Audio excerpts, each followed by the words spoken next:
સૌથી પહેલા વાત કરીએ હવામાન વિભાગે જે આગાહી આપી છે અને એની સાથે સાથે વાવાઝોડાનું જોખમ પણ તોળાઈ રહ્યું છે। હવામાન શાસ્ત્રી અંબાલાલ પટેલે ગઈકાલે જ કહ્યું હતું કે અરબી સમુદ્રમાંથી વાવાઝોડું આવી શકે છે, પણ અત્યારે જે અહેવાલ મળી રહ્યા છે એ ખરેખર ચિંતાજનક છે, કારણ કે એક નહીં પણ બે વાવાઝોડા ભારત તરફ આગળ વધી રહ્યા છે। સહયોગી પ્રીતિ પાસેથી જાણીએ અને સમજીએ કે ક્યાંથી કઈ બાજુથી વાવાઝોડા આવી રહ્યા છે, કેટલા વિનાશક છે, ક્યારે ભારતના તટ પર ટકરાઈ શકે છે અને ક્યાં ક્યાં સુધી તેની અસર દેશની અંદર જોવા મળી શકે છે। તો આગામી સમયમાં દેશમાં કુલ 3 વાવાઝોડા સક્રિય થઈ રહ્યા છે। એમાં 2 વાવાઝોડા જે છે એમાંથી એક જે છે 3 થી 7 તારીખની વચ્ચે અને બીજું વાવાઝોડું જે છે જે બંગાળની ખાડીમાં સક્રિય થઈ રહ્યું છે તે 7 તારીખથી 11 જૂન વચ્ચે સક્રિય થઈ રહ્યું છે। આપણે વિંડીના માધ્યમથી જાણીએ કે અત્યારે વાવાઝોડાની સ્થિતિ શું છે અને આગામી સમયમાં જેમ જેમ દિવસો પસાર થતા જશે, જેમ જેમ 7 કે 8 તારીખ નજીક આવશે તેમ તેમ આ વાવાઝોડું ક્યાં ટકરાઈ શકે છે। પહેલું વાવાઝોડું જે અરબી સમુદ્રમાં સર્જાઈ રહ્યું છે, હાલમાં આપ જોશો કે 6 તારીખ છે ને વાવાઝોડું એકદમ અત્યારે પવનની ગતિ ખૂબ જ ઓછી છે, પણ જેમ જેમ 7 કે 8 તારીખની નજીક આવશે તેમ તેમ આની તીવ્રતા વધતી જઈ રહી છે અને આ વાવાઝોડું જે છે મહારાષ્ટ્ર અને ગુજરાત તરફ આગળ વધી રહ્યું છે। 7 તારીખનું આ વિંડીના અત્યારે માધ્યમથી જોઈ રહ્યા છો અને વાવાઝોડાની તીવ્રતા ધીરે ધીરે વધી રહી છે। સાથે હું કહીશ કે ઝૂમ કરવાનો પ્રયત્ન કરીએ કે ગુજરાતના કયા કયા ભાગો એવા છે કે જ્યાં 8 અને 10 તારીખની વચ્ચે આ વાવાઝોડું ટકરાઈ શકે છે। મહારાષ્ટ્રનું મુંબઈ હોય કે આગળ જતા દરિયા કિનારો હોય, જેમાં દક્ષિણ ગુજરાતનો દરિયા કિનારો કે સૌરાષ્ટ્રનું વેરાવળ દરિયા કિનારો હોય ત્યાં વાવાઝોડા ટકરાવાની સંભાવના વ્યક્ત કરવામાં આવી રહી છે।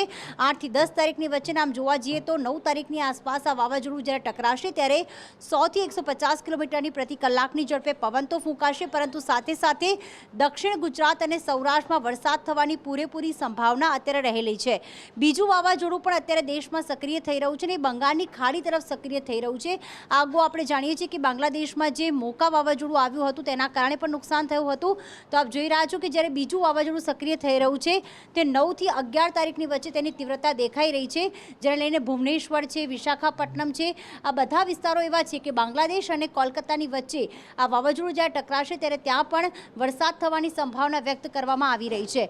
હાલમાં જોતા લાગી રહ્યું છે કે આ વાવાઝોડા જે છે એ ગુજરાતમાં વરસાદ લાવી શકે છે। જો પણ પવનની ગતિ વધારે હશે અને વાવાઝોડું વધુ તીવ્રતાથી ટકરાશે તો આ વાવાઝોડું જે છે સૌરાષ્ટ્ર તરફ વધુ વરસાદ પણ કરી શકે છે અને એવી પણ આગાહી કરવામાં આવી છે કે આ વાવણી લાયક વરસાદ પણ થઈ શકે છે।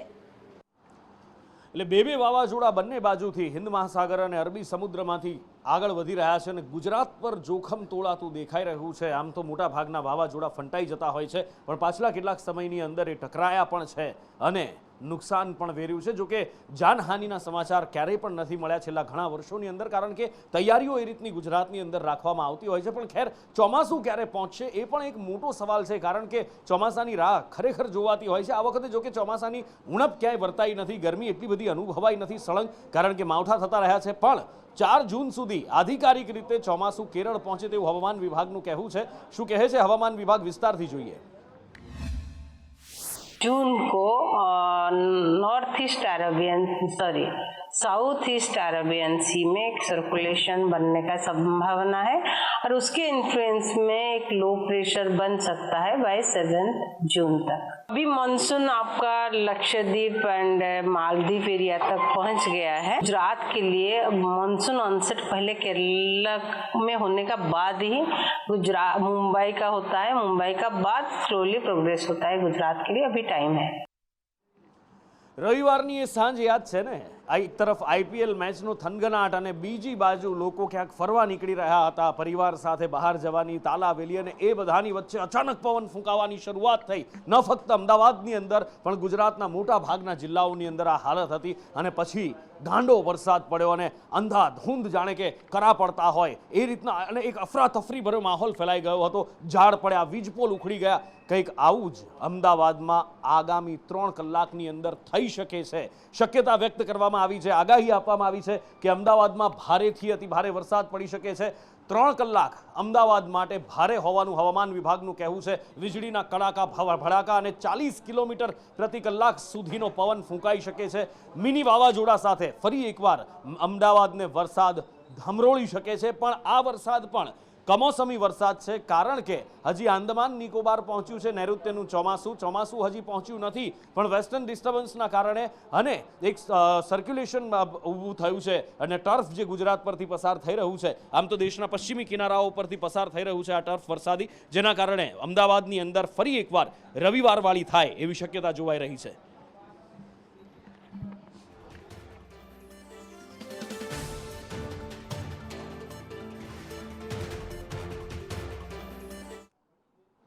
અને એક તરફ વરસાદની આગાહી, બીજી બાજુ વચ્ચે વચ્ચે ગરમી પણ પ્રકોપ બતાવે છે. હા, સળંગ ગરમી નથી પડી, પણ જેટલી પણ ગરમી પડી છે અખડાવી નાખે એવી, શેકી નાખે એવી ગરમી પડી છે અને આ ગરમીથી હજી રાહત મળવાના કોઈ જ આસાર નથી દેખાઈ રહ્યા. વચ્ચે વચ્ચે વરસાદ પડે છે, ભેજવાળું વાતાવરણ થાય છે, પણ એ પછી સૂર્યનારાયણ પોતાનો પ્રકોપ બતાવે છે અને 8 શહેરો એવા છે કે જ્યાં 40 ડિગ્રી ઉપર તાપમાન રહ્યું. અમદાવાદમાં 41 ડિગ્રી ગરમી નોંધાઈ હતી, ગાંધીનગરમાં 41.1 डिग्री. हवामान विभाग गर्मी માટે શું કહેવું છે, હવે એ જોઈએ.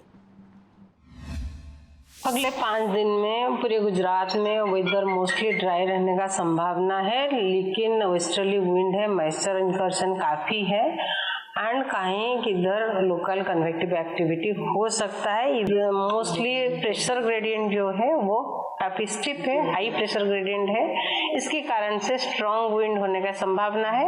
नॉर्थ गुजरात कोस्ट के लिए फिशरमैन वार्निंग दी गई है.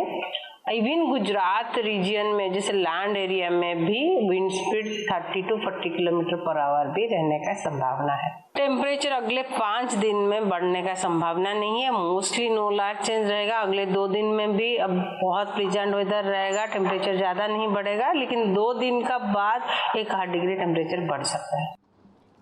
અને આગળ વાત કરવી છે ડોક્ટર અતુલ ચગ હત્યા કેસ કે જેની અંદર ન્યાય માટેની માંગણીઓ થઈ રહી છે અને ન્યાય માટે લડત ચલાવવામાં આવી રહી છે. તેને લઈને મોટા સમાચાર એ મળી રહ્યા છે કે આ કેસની અંદર સાંસદ રાજેશ ચુડાસમાના પિતા નારણ ચુડાસમાએ આગોતરા જામીનની અરજી કરી હતી, જેને કોર્ટે ફગાવી દીધી છે.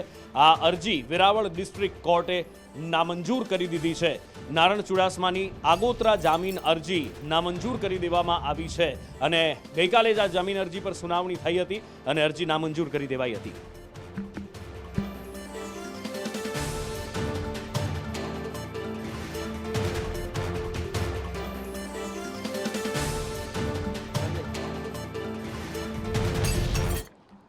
અને આગળ વાત કરવી છે દેશનું ગૌરવ જે ન્યાય માટે દેશની સડકો ઉપર છે, પોલીસ સાથે ઘર્ષણ થઈ રહ્યું છે, પોલીસના ખત્તા ખાઈ રહ્યું છે અને છેવટે ન્યાય ન મળતા ગંગા કિનારે પણ પહોંચ્યું હતું. દેશના મેડલ, દેશનું ગૌરવ વહાવવાની પણ વાત કરી હતી, પરંતુ તેમને રોકવામાં આવ્યા હતા. બ્રિજભૂષણ સામે FIR દાખલ કરવામાં આવી છે, પણ અત્યાર સુધી એ ખ્યાલ નહોતો કે એની અંદર કઈ કઈ કલમોનો ઉમેરો કરવામાં આવ્યો છે, કઈ કઈ બાબતોને લઈને, કયા કયા ગુનાને લઈને, કયા કયા આરોપોને લઈને આ FIR દાખલ કરવામાં આવી છે. હવે તમામ વિગતો સામે આવી છે. શું છે આ FIR ની અંદર જે બ્રિજભૂષણ શરણસિંહ સામે દાખલ કરવામાં આવી છે, સંજય પાસેથી જાણીએ.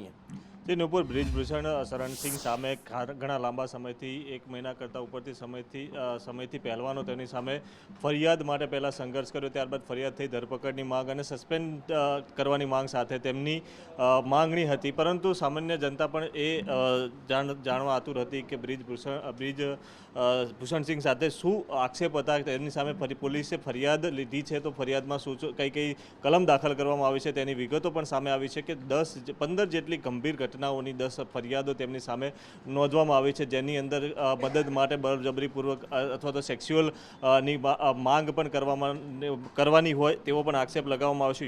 યૌન ઉત્પીડનની વાત છે, પોક્સો એક્ટ અંતર્ગત તેમની સામે ફરિયાદ નોંધવામાં આવી છે. કેટલીક એવી ગંભીર ધારાઓ છે જેની સામે તેમની સામે ફરિયાદ નોંધવામાં આવી છે, જેમાં 354 કે મહિલાની ઇજ્જત ઉપર સીધો હુમલો કરવો, તેમના ગેર ઇરાદાપૂર્વક તેમને અડવું અથવા તો તેમનો યૌન શોષણ કરવું એ પ્રમાણેની 354A 354D એટલે કે પીછો કરવો અને 54 એટલે સામાન્ય ઇરાદાઓ સાથે તે કોઈપણ મહિલાની પજવણી કરવી એ પ્રમાણેની કલમો દાખલ કરવામાં આવી છે.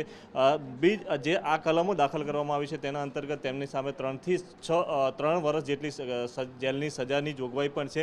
હવે જે કામ છે એ કોર્ટનું છે. આ પોલીસ છે એ પોતાની જે કાર્યવાહી છે તેનો રિપોર્ટ છે એ કોર્ટમાં રજૂ કરશે અને ત્યારબાદ કોર્ટ નિર્ણય કરશે અને તેમના પુરાવો પણ રજૂ કરવાની તજવીજ છે અત્યારે હાથ ધરવામાં આવી છે. અને ફેબ્રુઆરી મહિનાથી આ ન્યાય માટેની માંગણી ચાલી રહી છે. ધરણા ફેબ્રુઆરીમાં શરૂ થયા હતા, પણ ત્યારબાદ એક આશ્વાસન આપવામાં આવ્યું અને ધરણા સમેટાઈ ગયા. પણ છેલ્લા 1 મહિના જેટલા સમયથી આ ધરણા ચાલી રહ્યા છે, ક્યારેક જંતર મંતર પર અને ત્યાંથી જે ઘર્ષણ થયું ત્યારબાદ હવે ઇન્ડિયા ગેટ ઉપર પણ ધરણાની વાત થઈ રહી છે. ઘણા બધા આ પહેલવાનોના સમર્થનમાં આવ્યા છે. પછી એ રાજકીય પાર્ટી હોય, ખાપ પંચાયત હોય કે પછી ખેડૂત આગેવાનો, પણ હવે દેશનું ગૌરવ જ દેશના ગૌરવને ન્યાય અપાવવા માટે આગળ આવ્યું છે. 83ની ટીમ આ પહેલવાનોના સમર્થનમાં આવી છે. હસીદભાઈ પાસેથી વિગતો લઈએ. જે બિલકુલ નુપુરભાઈ, દેશનું ગૌરવ છે કુસ્તીબાજો અને દેશનું માન વધાર્યું છે. અને અગાઉ 1983માં ક્રિકેટનો વર્લ્ડ કપ જીતીને દેશની શાન વધારનારી ક્રિકેટની ટીમે હવે આ કુસ્તીબાજોને સમર્થન આપ્યું છે. ગાવસ્કર, દિલીપ વેંગસરકર, કપિલ દેવ સહિતના દિગ્ગજ ખેલાડીઓએ એક સંયુક્ત નિવેદન જાહેર કરી અને આ ખેલાડીઓને સમર્થન આપ્યું છે. તેમણે ખેલાડીઓને એવી પણ અપીલ કરી છે કે તમે લોકોએ તમારો ખેલ બતાવી, કૌશલ્ય બતાવી દેશનું માન વધાર્યું છે, ત્યારે એ માનને ગંગામાં પધરાવી નહીં દેતા. પ્લીઝ તમારી વાત ચોક્કસ સાંભળવામાં આવશે. આમ દિગ્ગજ ખેલાડીઓનું સમર્થન મળ્યું છે. બિલકુલ, એ હવે જોવાનું એ છે કે આગળ શું થાય છે, કારણ કે દેશનું ગૌરવ, દેશના ગૌરવ માટે જ્યારે હવે સામે આવ્યું છે, હજી કોણ કોણ એમના સમર્થનમાં આવે છે. બીજી બાજુ બ્રિજભૂષણ શરણસિંહ છે કે ટસના મસ થવા માટે તૈયાર નથી. તેઓ ગઈકાલે જ કહી ચૂક્યા છે કે જો એક પણ આરોપ સાચો થાય તો હું ફાંસીએ લટકવા માટે તૈયાર છું. કોણ સાચું કોણ ખોટું નિષ્પક્ષ તપાસ થાય તો એ તમામ વસ્તુઓ સામે આવશે. પણ ક્યારે, કેવી રીતે આ પહેલવાનોને ન્યાય મળશે એ સવાલ હજી પણ એક શંકાના ઘેરામાં છે. એ સવાલ હજી પણ એક સવાલ બનીને જ રહ્યો છે. જોઈએ કે જવાબો ક્યારે મળે છે. આગળ વાત કરવી છે રાહુલ ગાંધીની વિદેશ યાત્રા દર વખતની જેમ આ વખતે પણ ખૂબ વિવાદિત રહી છે. પણ રાહુલ ગાંધીએ આ વખતે વાત કરી છે કે ભાઈ 24ની ચૂંટણી આવી રહી છે અને આ ચૂંટણીની અંદર અમે બધા જ વિપક્ષો એકજૂટ થઈ ગયા છે અને આ વખતે આશ્ચર્યજનક પરિણામ મળશે. સાથે જ બીજું એક વિવાદિત નિવેદન મુસ્લિમ લીગને લઈને પણ આપવામાં આવ્યું છે. IMUL, ઇન્ડિયન યુનાઇટેડ મુસ્લિમ લીગને લઈને જ્યારે એમને એક સવાલ પૂછવામાં આવ્યો ત્યારે તેમણે કહ્યું હતું કે એક સેક્યુલર પાર્ટી છે અને એને લઈને પણ વિવાદ શરૂ થઈ ગયો છે. વધુમાં શું કહ્યું રાહુલ ગાંધીએ, જુઓ. The opposition is pretty well united, and I think it's getting more and more united. We're having conversations with all the opposition, and I think quite a lot of good work is happening there. Okay. Yeah. It's a complicated discussion because there are spaces where we are competing also with the opposition. So it's a little bit of give and take is required, but I'm confident that will happen. I think in some ways it might have. I think it might have changed in some ways. But there is a old historic relationship with the Russians, and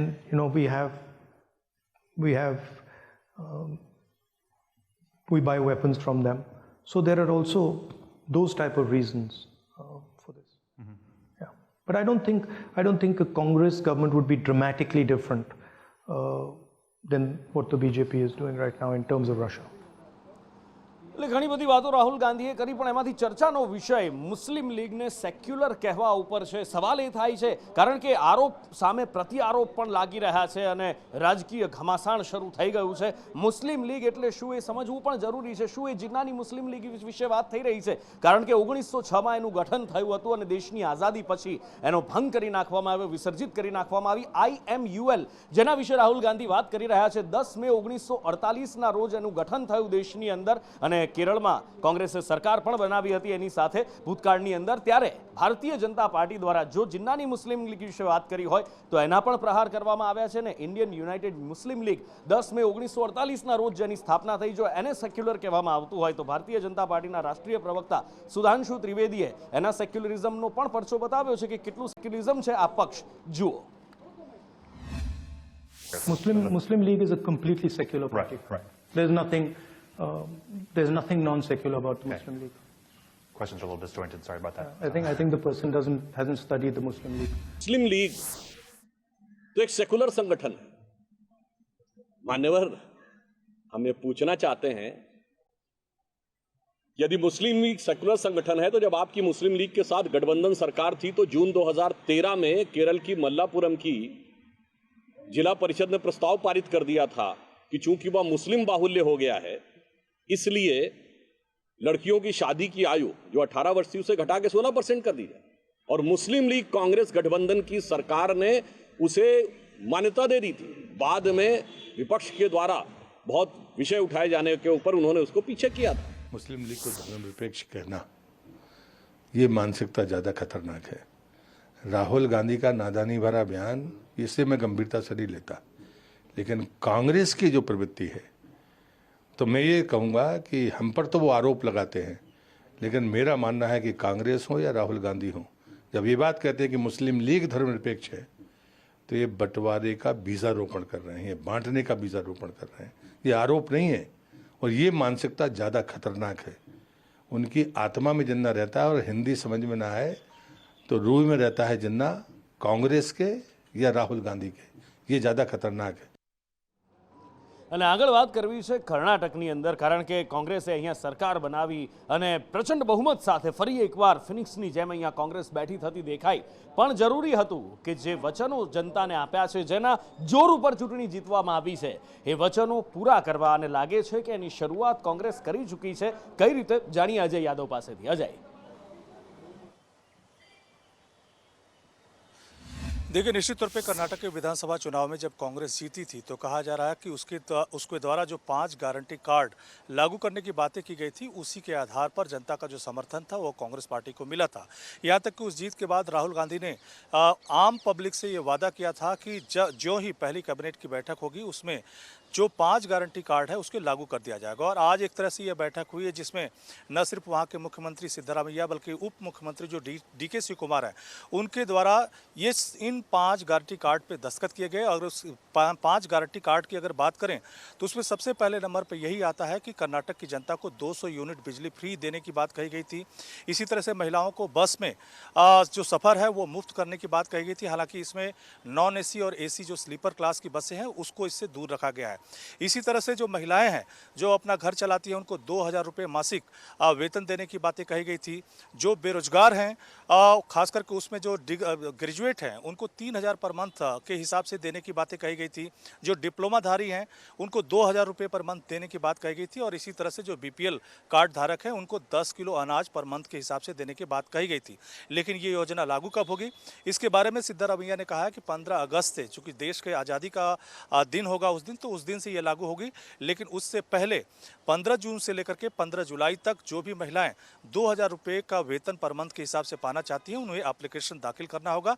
और फिर application की जो scrutiny है उनके बिल्कुल अजय जी, पूरा होने के बाद 15 अगस्त से उनके खाते में 2000 रुपये पर मंथ के हिसाब से चले जाएंगे। जी, અને આગળ વાત કરવી છે વડાપ્રધાન નરેન્દ્ર મોદીના ગુજરાત પ્રવાસની। ફરી એકવાર વડાપ્રધાન ગુજરાત આવી રહ્યા છે, અને જ્યારે પણ ગુજરાત આવતા હોય છે તો ઘણી બધી ભેટ સોગાદો ગુજરાત માટે હોય છે, અને વિકાસના કાર્યોની આ ભેટ સોગાદો હોય છે।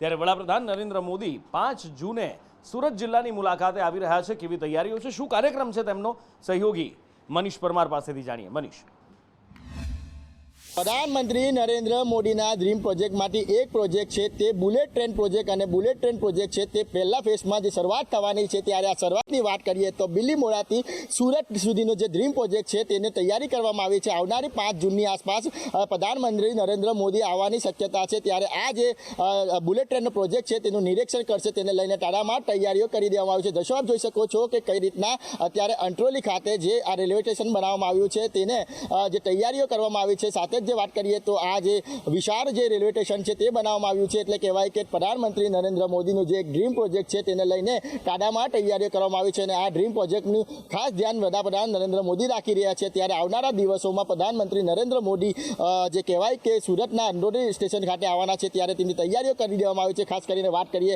તો એક હેલિપેડની પણ સુવિધા આપવામાં આવી છે। હેલિપેડ મારફતે પ્રધાનમંત્રી નરેન્દ્ર મોદી ઉતરશે, ત્યારબાદ છે કે આ રેલવે સ્ટેશનની મુલાકાત લેશે। કેમેરા પર્સન અજીત પટેલ સાથે મનીષ પરમાર, સંદેશ ન્યૂઝ, સુરત।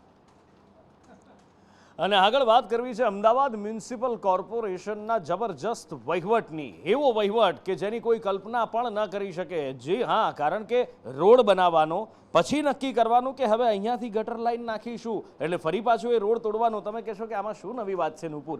વર્ષોથી અમે જોતા આવ્યા છીએ, રોડ બને અને રોડ બન્યાના થોડા જ દિવસોમાં ગટરવાળા આવી જાય, પાણીની પાઇપોવાળા આવી જાય, બધા જ આવે. નવો રોડ જોઈ ના શકાય કોર્પોરેશનથી બનાવેલો, જો કે એની પાછળના કારણો પણ ઘણા બધા હોય છે. પણ આ વખતે નવું એ છે કે 25 વર્ષ ચાલે, જી હા 25 વર્ષ ચાલે એવો રોડ 5 મહિનાની અંદર તોડી નાખ્યો. હમણાં જ ગુરુકુળની અંદર રોડ બન્યો ને, નવો વ્હાઇટ ટેપિંગ રોડ, અને કેટલી બધી નવી ટેકનોલોજીની સાથે કોન્ફરન્સ પણ કરવામાં આવી. અમદાવાદ મ્યુનિસિપલ કોર્પોરેશને વાહવાઈ પણ લૂંટી. પણ એ 25 વર્ષ ચાલે એવા રોડની હાલત 5 મહિનામાં જ કોર્પોરેશને શું કરી નાખી? નિકુલે જઈ અને ગ્રાઉન્ડ રિયાલિટી ચેક કરી જુઓ. અમદાવાદમાં વરસાદ પડે અને રોડ તૂટે એ વાત હવે રેગ્યુલર બની ગઈ છે, અને તેના કારણે જ કોર્પોરેશને આ વખતે નવી સિસ્ટમ અપનાવી. શહેરમાં સૌથી વધુ જ્યાં પાણી ભરાતું હતું તેવો રોડ એટલે કે ગુરુકુળ રોડ ઉપર સૌથી પહેલા અમદાવાદમાં વ્હાઇટ ટોપિંગ રોડ બનાવવામાં આવ્યો. આ દ્રશ્યો જોઈ શકો છો કે અમદાવાદ શહેરમાં કોર્પોરેશન દ્વારા અહીંયા કરોડોના ખર્ચે વ્હાઇટ ટોપિંગ રોડ બનાવવામાં આવ્યો હતો, અને તે રોડની 25 વર્ષ સુધી કંઈ ન થાય તેવી ગેરંટી પણ કોર્પોરેશન દ્વારા કરવામાં આવી છે. મહત્વની વાત છે કે આ રોડ તો બનાવવામાં આવ્યો, પરંતુ કોર્પોરેશને છે હવે આ રોડનું ખોદકામ શરૂ કરી દીધું છે. રોડ બને હજુ તો માંડ 1 મહિનો પૂર્ણ નથી થયો, ત્યાં જ ફરી એકવાર આ રોડનું ખોદકામ શરૂ કરી દેવામાં આવ્યું છે. કહેવામાં આવતું હતું કે કોર્પોરેશનને વરસાદ આવશે તે પહેલા તમામ રોડ પૂર્ણ કરી દેશે, તમામ રોડ નવા બનાવી દેશે. રોડ તો નવા બની ગયા, પરંતુ ફરીથી એકવાર આ ખોદકામની કામગીરી શરૂ કરવામાં આવી છે. ક્યાંક વાયરિંગના બહાને તો ક્યાંક ગટર લાઇનના બહાને ખોદકામ થઈ રહ્યું છે. કરોડો રૂપિયા ક્યાંક પાણીમાં જતા હોય તેવું ચોક્કસપણે લાગી રહ્યું છે. કોર્પોરેશનનો દાવો હતો કે તેમને આ વ્હાઇટ ટોપિંગ રોડ બનાવ્યો છે તે પહેલાં ગટર લાઇન હોય કે પછી કોઈ પણ પ્રકારના વાયરિંગ હોય, આ તમામ કામ પૂર્ણ કર્યા છે. પરંતુ કોર્પોરેશનના દાવાઓ હવે પોકર સાબિત થઈ રહ્યા છે, કેમ કે અમદાવાદ મ્યુનિસિપાલિટી કોર્પોરેશને જે દાવા કર્યા હતા તે દાવા હવે ખોટા સાબિત થઈ રહ્યા છે. કેમ કે આપ જોઈ શકો છો જ્યાં વ્હાઇટ ટોપિંગ રોડ બનાવ્યો હતો તેને 1 મહિનામાં જ કોર્પોરેશને તોડવાની કામગીરી શરૂ કરી દીધી છે. મહત્વની વાત છે કે આ રોડની આયુષ 25 વર્ષ બતાવવામાં આવતી હતી. દાવાઓ થયા હતા કે રોડ બનાવતા પહેલા તમામ ગટર લાઇન સહિતની વાયરિંગ સહિતની જે તમામ કામગીરી છે તે પૂર્ણ થઈ ચૂકી છે, પરંતુ આ દાવા ખોટા સાબિત થયા છે, કેમ કે આ રોડને 1 મહિનાની અંદર જ ફરી એકવાર તોડવાની શરૂઆત થઈ છે. કરોડો રૂપિયા બનાવવામાં આવેલા આ રોડને ફરી એકવાર તોડવામાં આવી રહ્યો છે. ત્યારે તેના માટે હવે જવાબદાર કોણ તે જોવું રહ્યું.